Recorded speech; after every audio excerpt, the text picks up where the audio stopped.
अस्सलाम वालेकुम। I am Sabtan Ali, lecturer in higher education department. आज की इस वीडियो में हम एक क्लब्ड पेपर डिस्कस करेंगे जो बहुत सारी पोस्ट के लिए कंबाइन कंडक्ट किया गया है पंजाब पब्लिक सर्विस कमीशन में 27 अप्रैल 2025 को। ये क्लब्ड पेपर मोस्टली तब कंडक्ट किए जाते हैं जब बहुत सारी सीटों के लिए कॉमन सिलेबस हो, सेम सिलेबस हो, तो उनके लिए फिर एक क्लब्ड पेपर कंडक्ट करवा लिया जाता है। तो इस वीडियो में हम ये सारे का सारा पेपर डिटेल से डिस्कस करेंगे और इसके साथ साथ आपको बताते चलें कि जिस तरह ये क्लब्ड पेपर हुआ है, नेक्स्ट भी क्लब्ड पेपर आ रहा है जिलेदार की पोस्ट के लिए, असिस्टेंट डायरेक्टर टीपा के लिए, असिस्टेंट डायरेक्टर पैसी के लिए। तो ये पेपर आप सब लोगों के लिए रहनुमाई साबित हो सकता है, आप लोगों को इससे फायदा होगा, तो वीडियो को एंड तक देखिएगा। आगाज करते हैं। सबसे पहला क्वेश्चन है current president of Iran. Iran के इस वक्त जो प्रेसिडेंट है उनका नाम है मसूद पेजेश्कियान। तो मसूद पेजेश्कियान जो है वो इस वक्त ईरान के प्रेसिडेंट हैं। फिर है current vice president of USA. ये आपने पिछले दिनों सुना होगा, जेडी वेंस ने विजिट भी किया था इंडिया का, तो ये यूएसए के करंट वाइस प्रेसिडेंट हैं। फिर है कंट्रोल प्लस सी। ये हम की कब यूज करते हैं? जब हम डाटा को कॉपी करना चाहते हो। अगर हम डाटा को कट करना चाहते हो तो हम कंट्रोल प्लस एक्स यूज करेंगे, और अगर हम डाटा को पेस्ट करना चाहते हो तो कंट्रोल प्लस वी यूज करेंगे। फातिमा बिनते असद, ये कौन से सहाबी की वालदा हैं? ये हजरत अली बिन अबी तालिब रज़ियल्लाहु अन्हु की वालदा का नाम फातिमा बिनते असद है। इनका ताल्लुक भी कबीला कुरैश से था। फिर नेक्स्ट है, अच्छा यहाँ पर एक और इंपॉर्टेंट इंफॉर्मेशन है, हजरत फातिमा बिनते असद इस्लाम में दूसरी खातून थी, शी वाज सेकंड फीमेल जिन्होंने इस्लाम कबूल किया था। ठीक है, तो आप इस हिसाब से भी इन्हें याद रखेंगे। और हुजूर नबी अकरम सल्लल्लाहु अलैहि वसल्लम की वालदा की वफात के बाद 15 साल तक हुजूर नबी अकरम को माँ की तरह हजरत फातिमा बिनते असद ने ही पाला था। नेक्स्ट है आगरा समिट। आगरा समिट हुआ था 14 से 16 जुलाई 2001 को। ये पाकिस्तान और इंडिया के दरमियान था, आगरा के पॉइंट पर हुआ था। इसमें इंडिया के वजीर आजम थे अटल बिहारी वाजपेयी और साथ पाकिस्तान के सदर थे जनरल परवेज मुशर्रफ, और इसका मकसद ये था कि इंडिया और पाकिस्तान के दरमियान टेंशंस को कम किया जा सके। 17th अमेंडमेंट जो हुई थी परवेज मुशर्रफ ने की थी दिसंबर 2023 में और दिसंबर 2003 में, और ये 31 दिसंबर 2003 से पावर में आई थी ये अमेंडमेंट। इसके अकॉर्डिंग प्रेसिडेंट के जो इख्तियार थे वो अगेन बहुत बढ़ा दिए गए थे और उसको इख्तियार दे दिया गया था कि वो कौमी असेंबली को डिसॉल्व भी कर सकता है। एंटी काउंटर टेररिज्म कोर्ट ये कब इस्टेब्लिश की गई या किस अमेंडमेंट के तहत इस्टेब्लिश की गई? ये इस्टेब्लिश की गई एंटी टेररिज्म एक्ट 1997 के मुताबिक, और इस एक्ट में अमेंडमेंट आई थी 1998 में। तो ये नवाज शरीफ के दौरे हुकूमत में ये चीजें पास हुई थी और उसके according anti terrorism code establish की गई थी। एंटी टेररिज्म कोड भी कह सकते हैं या काउंटर टेररिज्म कोड भी कह सकते हैं। स्मॉलेस्ट सिटी ऑफ वर्ल्ड, दुनिया का सबसे छोटा शहर वेटिकन सिटी है। बल्गारिया एक मुल्क है, उसका दारुल हुकूमत सोफिया है। फैक्सिमल एंटोनिम, इसका एंटोनिम क्या है? तो इसका, बल्कि ये एक्चुअली वर्ड है फैसिमिली। फैसिमिली का एंटोनिम क्या है? फैसिमिली का एंटोनिम है ओरिजिनल। इसका मतलब होता है कॉपी, किसी चीज की कॉपी हो तो उसका ऑपोजिट होगा ओरिजिनल। फिकल का एंटोनिम क्या है? फिकल कोई ऐसी चीज जो जल्दी जल्दी चेंज होती रहती हो, और उसका उलट बनेगा स्टेडफास्ट या डिटरमिनेंट, कोई ऐसी चीज जो जल्दी चेंज ना होती हो। गसीलुल मलाइका किन्हें कहा जाता है? गसीलुल मलाइका कहा जाता है हजरत हंजला बिन आमिर रज़ियल्लाहु अन्हु को, और इनको ये शहीद हुए थे। और हुआ ये था कि कुफार ने हमला किया गज़वा उहद में, तो उसमें हजरत हंजला शहीद हुए। हजरत हंजला की शादी अब्दुल्ला बिन अबी सलूल, जिसे अमीरुल मुनाफिकीन, मुनाफिकों का सरदार कहा जाता है, उनकी बेटी से हुई। और हजरत हंजला के जो वालिद थे वो भी अब्दुल्ला बिन अबी सलूल के साथियों में से ही एक माने जाते हैं। तो हजरत हंजला और अब्दुल्ला बिन अबी सलूल के बेटे, उनका नाम भी अब्दुल्ला ही था। इन दोनों ने हजूर नबी अकरम सल्लल्लाहु अलैहि वसल्लम से इजाजत मांगी थी कि हमें अपने अपने फादर को, वालिद को मारने की इजाजत दी जाए, क्योंकि वो मुनाफिकीन है, वो मुसलमानों के साथ नहीं देते। तो हुजूर ने मना फरमा दिया था। ये गज़वा उहद में शहीद हुए थे और हुजूर ने फरमाया था कि इन्हें फरिश्तों ने, मैंने देखा है कि फरिश्ते इन्हें गुस्ल दे रहे हैं, तो इसलिए इन्हें गसीलुल मलाइका कहा जाता है। बिन कासम पोर्ट फंक्शनल हुई किस साल में? सितंबर 1980 में। मोहम्मद खान जुनेजो पाकिस्तान के प्राइम मिनिस्टर बने 1985 में, ज़ियाउल हक के दौर में। किस मुल्क ने अफगानिस्तान को $144 मिलियन की इमदाद दी? अमेरिका ने दी 2021 में। S-400 मिसाइल ये इंडिया को दिए रशिया ने। इन्हें ग्राउलर मिसाइल्स भी कहा जाता है। कौन सा मुल्क है जिसने आईसीसी चैंपियंस ट्रॉफी में डेब्यू किया 2025 में? तो अफगानिस्तान। रियलिज्म का आइडिया किसने दिया? हांस मॉर्गेनथाउ ने। ख्यारे बलूग से क्या मुराद है? ख्यारे बलूग से मुराद ये है कि अगर किसी की शादी बलूगत से पहले हो जाए, अयाम कमसनी में हो जाए, बालिग होने से पहले हो जाए, तो लड़की को इख्तियार दिया जाता है कि वो बालिग होने पर अपने नकाह को खत्म कर सकती है, तो उसे ख्यारे बलूग का नाम दिया जाता है। टेस्ट बर्ड हमारे जुबान पे क्या काम करते हैं? ये फूड की सिलेक्शन का काम करते हैं। कौन सा शख्स था जो हुजूर नबी अकरम सल्लल्लाहु अलैहि वसल्लम के हाथों मारा गया था जंगे ओहद में, गज़वा ओहद में? तो ये अबी बिन खल्फ, जो उमैया बिन खल्फ का भाई था, ये मारा गया था। ये जंगे बदर में, गज़वा बदर में ये गिरफ्तार हुआ था। बाद में इसको रहा कर दिया गया और इसके दिल में वो खार थी, तो ये बार बार कहता था कि मैं नौज़ुबिल्लाह हुजूर नबी अकरम सल्लल्लाहु अलैहि वसल्लम को नुकसान पहुंचाऊंगा। तो गज़वा ओहद में ये इसकी कोशिश थी कि ये हुजूर पर पुश्त से हमला करे। हुजूर को पता था कि ये इस तरह की बातें कर रहा है। हुजूर ने सहाबा कराम से कहा था कि अगर इसे मेरी पुश्त पर देखें तो मुझे बताइएगा। तो और जब ये हुजूर की पुश्त पर आया तो हुजूर ने अपने नेज़े से इसे ज़रब लगाई थी और ये प्रॉपरली ढका हुआ था। उस ज़रब से ये फौरी तौर पर मरा नहीं, से खराशें आई थी, लेकिन ये कुफार के पास पहुंचा और कहा कि मुझे मार दिया है। उन्होंने कहा कि इतनी सी खराश से कोई नहीं मरता, लोगों को ज्यादा जख्म लगे हुए हैं। लेकिन फिर ये बात सच साबित हुई, मक्का पहुंचने से पहले ये मर गया था उसी ज़रब से। समीउल्लाह पाकिस्तान हॉकी टीम के कप्तान भी रह चुके हैं। बहावलपुर से इनका ताल्लुक है, तो इनका ताल्लुक हॉकी से है। इन्हें फ्लाइंग हॉर्स भी कहा जाता है। चनाब और जहलम का जो दरमियानी एरिया है, जो दुआबा है, उसे हम क्या कहते हैं? उसे हम चज दुआब का नाम देते हैं। पोठोहार, प्लेटियो, सतह मुर्तफा पोठोहार और साल्ट रेंज, ये दरियाए सिंध और दरिया जहलम के दरमियान का एरिया है। इंडस और जहलम का दरमियानी एरिया। साहिबुल हूत किस पैगंबर को कहा जाता है? तो साहिबुल हूत या जुन्नून ये कहा जाता है हजरत यूनस अलैहिस्सलाम को। तो ये इनके लिए ये अल्फाज इस्तेमाल होते हैं। जूम ऐप किस लिए यूज होती है? वीडियो कॉन्फ्रेंस करने के लिए। कौन सा मुल्क है जो नॉर्थ अमेरिका में नहीं है? पैराग्वे, यूराग्वे, ये मुल्क साउथ अमेरिका में है, नॉर्थ अमेरिका में नहीं है। पाकिस्तान ने चाइना के साथ डिप्लोमेटिक रिलेशन शुरू किए 21 मई 1951 में।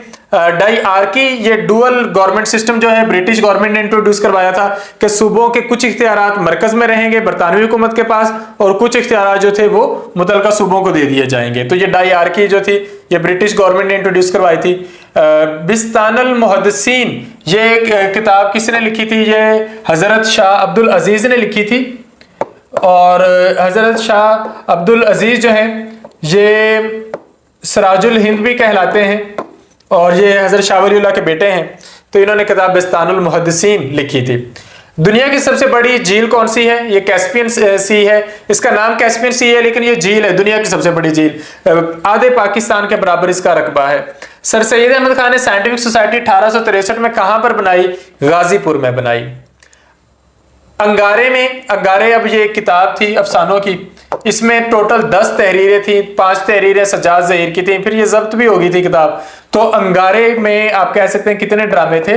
10 ड्रामे थे इस किताब में। जीवे जीवे पाकिस्तान, ये मिली नगमा है, बहुत मशहूर है। ये किन्होंने गाया था? शहनाज बेगम ने, जो कि मशरकी पाकिस्तान से बिलोंग करती थी, जो कि बाद में बांग्लादेश बन गया। फिर हंगे तलफ़ुज़ किसने मुरत्तब की? तो ये शानुल हक हकी ने ये किताब मुरत्तब की। ओरिएंट एयरवे PIA में कब मर्ज हुई? 1955 में। बर्फ पानी की सतह पर क्यों तैरती है? क्योंकि बर्फ वजन में हल्की है, पानी भारी है, उसकी डेंसिटी ज्यादा है।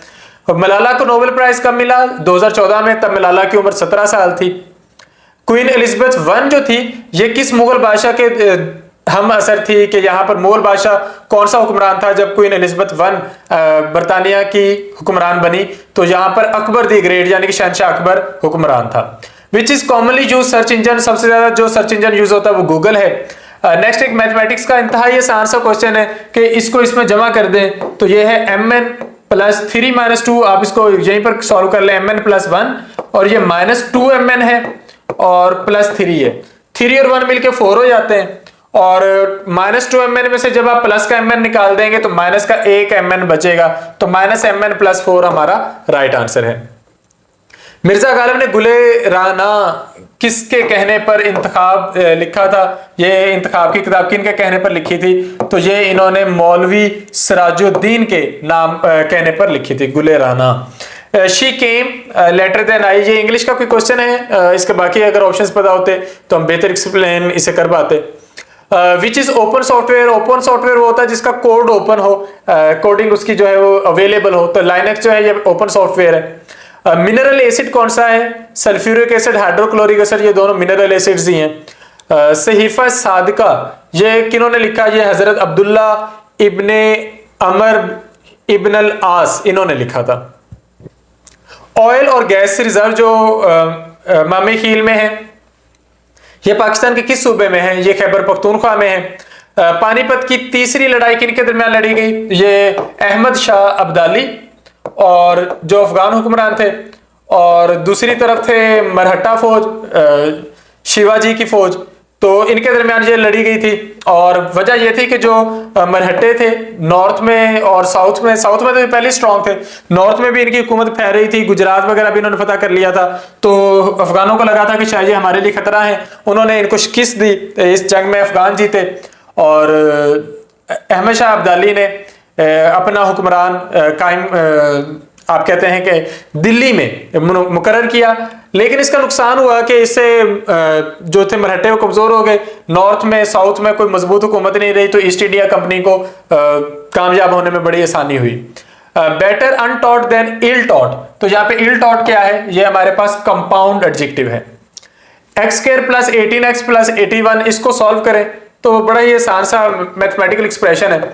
हमने इसकी फ्रैक्शनेशन करनी है, इसके फ्रैक्शंस बनाने, फैक्टर्स बनाने हैं, तो उसके लिए आपने क्या करना है, आप दोनों एक्सट्रीम्स को मल्टीप्लाई करें। 81 को x स्क्वायर से मल्टीप्लाई करते हैं तो ये 81x स्क्वायर बनता है। अब हमने इसको दो ऐसे हिस्सों में तोड़ना है जिसे आपस में अगर मल्टीप्लाई करें तो 81x स्क्वायर बने, तो ये होता है x स्क्वायर प्लस, अब 18 को अगर आप 9x और 9x में तोड़ दें तो 9x multiply 9x 81x square हो सकता है, तो ये इस तरीके से टूट गई। अब इसे फर्दर सॉल्व करें, यहां से x कॉमन ले लें तो x प्लस 9 अंदर रह गया, क्योंकि x or x square plus x multiply 9x, यहां से अब 9 कॉमन ले लें तो ये फिर x प्लस 9, तो ये भी x प्लस 9 है, ये भी x प्लस 9 है, तो ये असल में हो जाता है x प्लस 9 का स्क्वायर, जो हमारा राइट आंसर है। अगर किसी चीज की कीमत 1500 हो और वो 1200 में बिक जाए तो कितने % डिस्काउंट मिला है? अच्छा, 1500 की चीज 1200 में अगर बिकी है तो 300 रुपए का डिस्काउंट दिया गया है। डिस्काउंट होता है लिखी हुई कीमत पर, यानी कि मार्केट प्राइस पर, तो अब आप इसे मालूम कर सकते हैं, तो ये 0 इससे कैंसिल हो जाएंगे और ये आपके पास हो गया 5 3 15 60 5 ये 100 3 300, यहां पे आपने वो सिंपल मल्टीप्लीकेशन और डिवीजन ही करनी है ना, तो ये 100 और 5 से इस 100 को करेंगे तो ये 20, तो आपका आंसर आ जाएगा 20%। और नेक्स्ट है if x is 80% of y and z is 120% of x, तो x जो है ये बराबर है 80% ऑफ y और जो z है ये है आपके पास 120% ऑफ x, तो x y और z में आपने रेशो ढूंढनी है। तो आप जहां पर क्या कर सकते हैं, आप इसको पहले तो इस तरह लिख लें कि x ratio y ratio z, ठीक है, आपने इनके दरमियान रेशो निकालनी है। अब आप इसको किसी एक वेरिएबल पे ले आए, या सबको x पे ले आए, या सबको y पे ले आए, तो x आपके पास है 80% ऑफ y और z है 120% ऑफ x। तो जो x आपके पास आएगा वो बराबर आ जाएगा 80 डिवाइडेड बाय 100 मल्टीप्लाई y, यानी कि ये 0.8 y आ जाएगा। अब आपने z में ये x की कीमत पुट कर देनी है 120, असल में आपके पास है 1.2, क्योंकि 120 डिवाइडेड बाय 100 करना है, और x की वैल्यू है 0.8 y, तो ये आपके पास आ जाएगा 9.6 y। तो अब आपके पास जो y है अगर वो 1 है तो x है 0.8 और जो z है ये है 9.6। अब आप इसको 80 कर लें, इसको 100 कर लें और इसको आप कर लें, ये आपका एक्चुअली ये मल्टीप्लाई होकर 9.6 नहीं, एक्चुअली 0.96 आना था, 0.96 y। तो ये हो जाएगा आपके पास 0.96 और फिर यहाँ पे ये आपका 96 हो जाएगा। सबको हमने 100 से मल्टीप्लाई किया है। अब इनको सिंपली कर लें। सिंपल करने के लिए आप इन सबको 4 से डिवाइड कर दें, ये 20 हो जाएगा, ये 25 हो जाएगा और ये 24 हो जाएगा। तो ये आपका राइट आंसर है। If a number is multiplied by 3 divided by 4 itself is equal to 10,800, find the number। अच्छा, एक नंबर है x, अगर आपको अब उसी के साथ ही उसी के थर्ड फोर्थ के साथ मल्टीप्लाई कर दें तो आंसर आ रहा है 10,800। अच्छा, x को जब आप 3 4x से मल्टीप्लाई करेंगे, ये 3 डिवाइडेड बाय 4 x का स्क्वायर आ जाएगा, ये बराबर हो जाएगा 10,800 के। अब ये आपके पास है 3 डिवाइडेड बाय 4 x स्क्वायर बराबर 10,800।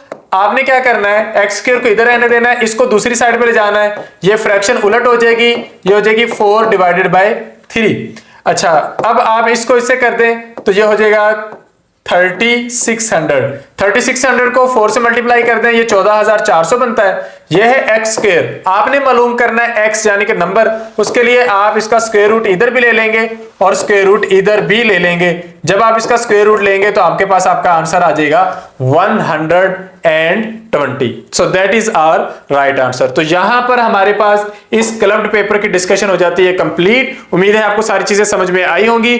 क्लब्ड पेपर मतलब बहुत सारे पेपर जिनमें वन पेपर के पैटर्न को ही फॉलो किया जाना है, और वन पेपर की तैयारी के लिए आप एमके प्रिपरेशन का सेशन ज्वाइन कर सकते हैं। एमके प्रिपरेशन का सेशन ज्वाइन करने के लिए आप डिस्क्रिप्शन में दिए गए नंबर पर राब्ता कर सकते हैं। नए सेशन का आगाज 1 मई से होने जा रहा है। फौरी तौर पर आप सेशन ज्वाइन कर लें, क्योंकि आगे क्लब्ड पेपर अगेन होने जा रहा है। टीपा का एडी टीपा, एडी पैसी और जिलेदार, और ये लगातार होते ही चले जाने, क्योंकि ऐसा होता नहीं है कि वन पेपर की बेस पर सीटें ना आए। हर महीने कोई ना कोई टेस्ट हो रहा होता है वन पेपर की बेस पर, और आप किसी भी एकेडमिक बैकग्राउंड से ताल्लुक रखते हैं, आप वन पेपर के लिए एलिजिबल हैं, तो इसकी तैयारी लाजमी करें। क्योंकि समटाइम आप लोगों का ये शिकवा होता है कि हमारे सब्जेक्ट में सीटें नहीं आती। अगर आपके सब्जेक्ट में सीटें नहीं आ रही तो वन पेपर में लाजमी आ रही हैं, तो आप लाजमी तौर पर वन पेपर की तैयारी अच्छे ढंग से कर लें, बल्कि अपने सब्जेक्ट से ज्यादा जोर देकर कर लें। अगर आपने ये तैयारी कर ली तो उम्मीद है कि आपकी कहीं ना कहीं अच्छी सिलेक्शन हो जाएगी। तो उम्मीद है आपको सब बातें समझ आई होंगी। फिर भी क्वेश्चन हो तो आप कमेंट सेक्शन में पूछ सकते हैं।